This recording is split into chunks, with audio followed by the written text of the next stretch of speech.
dowladda dalka ayaa muddo 30 maalmood u qabatay dadka baasaboorradooda la sameeyay oo ay diyaar ka noqdeen balse aan wali qaadanin sida uu shaaca ka qaaday wasiirka arrimaha gudaha iyo amniga qaranka ee dalka Kithure Kindiki. 30 maalmood waxa ay bilaaban doonaan Isniinta soo aadan oo ku beegan 25 Sebtembar 2023.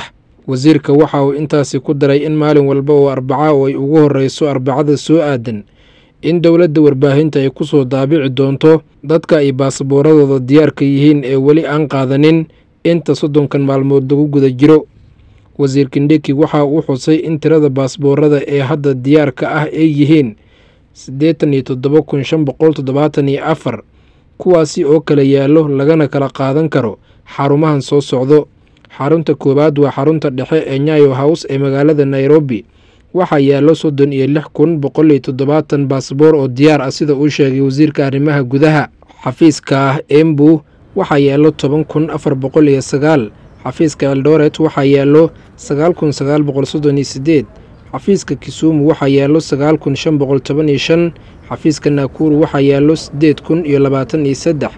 xafiiska Kisii waxaa yaalo 7,971 halka ugu dambeyntiina xafiiska Mombasa ay yaalaan 5,424 baasaboor oo diyaar ah.